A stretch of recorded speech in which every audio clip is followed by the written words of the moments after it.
Hello students, welcome back.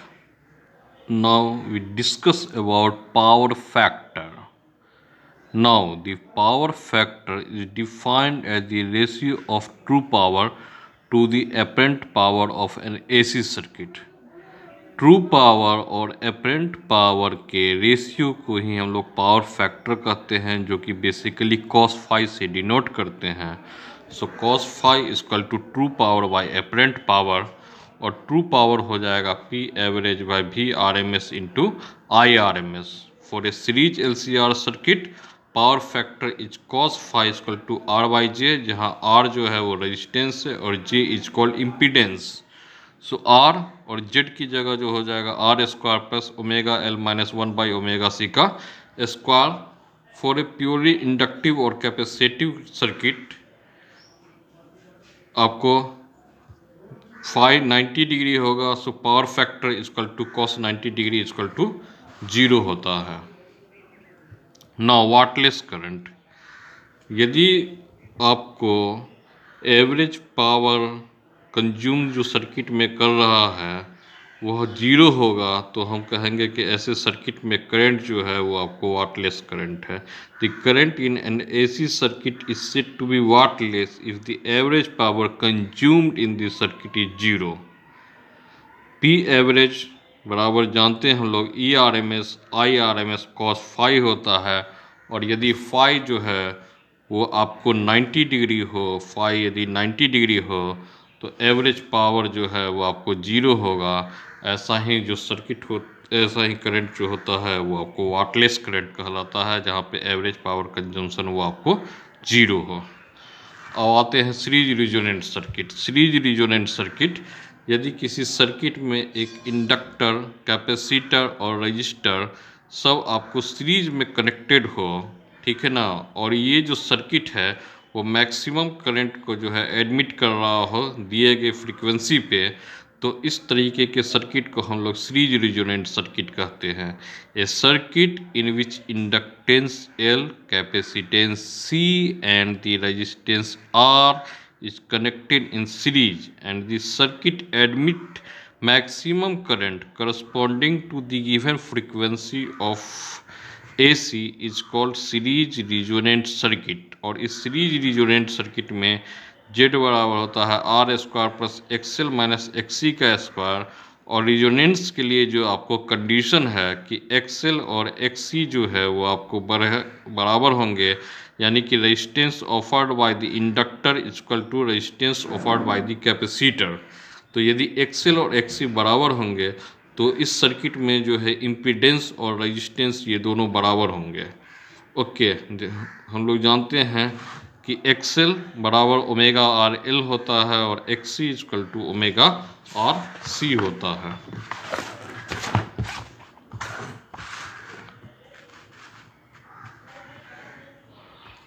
So omega RL equal to 1 by omega RC बराबर omega R बराबर हो जाएगा equal to omega R equal to 1 by root under LC, और omega R equal to 2 pi nu R।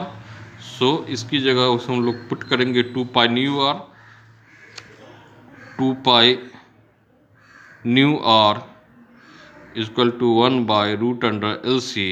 So new R equal to 1 by 2 pi root under LC, जहाँ nu R जो है वो आपको series resonant circuit की जो है frequency कहलाती है। यहाँ पे the variation of current with the changing frequencies applied voltage is shown in figure. It is clear from, यहाँ से आप देख लीजिए, फ्रीक्वेंसीज ग्रेटर देन और less than omega R। Omega R जो मीन है, ठीक है, तो ओमेगा R से यदि जो है ओमेगा का वैल्यू ग्रेटर हो या लेस हो तो वो आपको जो है पीक वैल्यू I0 से वो वैल्यू जो है वो आपको हमेशा ही कम होती है। It is very clear that for frequencies greater than और less than omega R the values of peak current are less than the maximum value I0। Now the quality factor और Q फैक्टर, क्वालिटी फैक्टर और Q factor जो है वो circuit का जो है वो शार्पनेस बतलाता है कि सर्किट कितना शार्प है, कितना अच्छे से वर्क कर रहा है रेजोनेंस की कंडीशन में। तो वही आपको वो जो चीज़ है वो क्वालिटी फैक्टर और क्यू फैक्टर कहलाती है। It is the measure of sharpness, it is the measure of sharpness of the resonance of an LCR circuit. Now the Q factor equal to voltage across inductor or capacitor or voltage across R. Okay तो voltage पहले एक बार में शुरू में हम inductor ही पे ले लेते हैं। तो वोल्टेज थ्रू इंडक्टर हो जाएगा I0 XL by voltage through आपको रजिस्टर हो जाएगा I0 R। इस I0 को यदि हम कैंसिल कर देते हैं तो XL बाई R, और XL होता है omega R L by R. Omega R का वैल्यू हो जाएगा 1/√LC into L by are. आपको अपनी पोजीशन पे है, हम दोनों तरफ जो है इसको स्क्वायर कर देते हैं तो यहाँ आपको हो जाएगा क्यू स्क्वायर बराबर 1/LC, ये रूट हट जाता है, into L square by R square. एक एल से एक एल कैंसिल हो जाएगा तो आपके पास बच जाएगा 1/R square L by C Q square equal to, और फिर हम इसका रूट हटा देते हैं तो Q equal to 1/R, root under square को हटा दिया तो स्क्वायर के हटाने के बाद Q equal to 1/R root under L by C. Q जो है Q is just a number, Q जो है वो सिर्फ और सिर्फ एक नंबर है और इसके पास कोई भी डायमेंशन नहीं है। और इसको हम लोग जो है वोल्टेज मल्टीप्लिकेशन फैक्टर भी कहते हैं। Q is just a number having no dimension, Q is just a number having no dimension, it is also called voltage multiplication factor. Now the electronic circuit with Q value would respond to a very narrow range of frequencies and vice versa.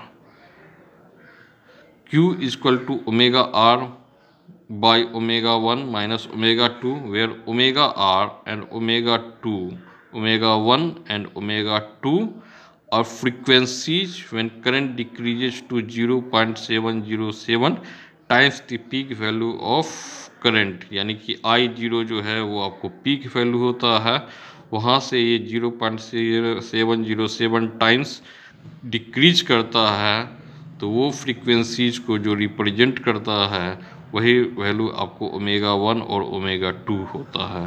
Where omega 1 and omega are frequencies, where omega 1 and omega 2 are frequencies when current decreases to 0.707 times the peak value of current. Now omega 1 is equal to omega r plus del omega, or omega 2 is equal to omega r minus del omega. So omega 1 minus omega 2 बराबर 2 del omega is called bandwidth. Bandwidth जो होता है वो higher frequencies और lower frequencies के बीच का जो difference होता है वो आपको बैंडविड्थ कहलाता है of the circuit. and the quantity Q is equal to omega R बराबर 2 del omega is regarded as the measure or sharpness of resonance. Now the choke coil, यदि किसी सिंपल इंडक्टर को हम लोग करंट को control करने में use करते हैं तो यही सर्किट आपको चॉक कॉइल कहलाता है, जहाँ पे आपको एनर्जी का लॉस नहीं होता है। So an inductor use to control current in an AC circuit without much loss of energy is called choke coil. तो सिंपल एक इंडक्टर का आप डायग्राम बना दीजिए, यही आपको जो है ये बेसिकली चॉक कॉइल है जो कि करंट को कंट्रोल करता है और एनर्जी का लॉस नहीं होने देता है। दो तरीके के आपको चॉक कॉइल होते हैं, ठीक है ना।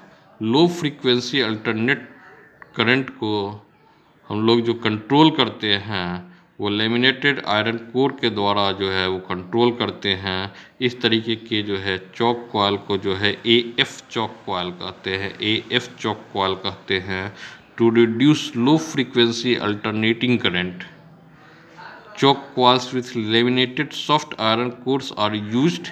These are called RF choke coil. And to reduce, ये लो फ्रीक्वेंसी के लिए जो आपको यूज होता है वो ध्यान में रखिएगा AF चॉक कॉइल होता है। और यदि हाई फ्रीक्वेंसी अल्टरनेटिंग करंट को कंट्रोल करना होगा तो उसमें जो आपको यूज होगा वो एयर कोर जो होगा चॉक कॉइल यूज होगा, जिसको हम लोग RF चॉक कॉइल कहते हैं। So to reduce high frequency alternating current choke coil with air cores are used. These are called RF choke coil. ये जो आपको चॉक कॉइल होता है ये RF चॉक कॉइल होता है। यहाँ ये चैप्टर पूरी तरीके से एंड हो जाता है। कल से जो है हम लोग आपको इलेक्ट्रोमैग्नेटिक वेव को स्टार्ट करेंगे। Thank you.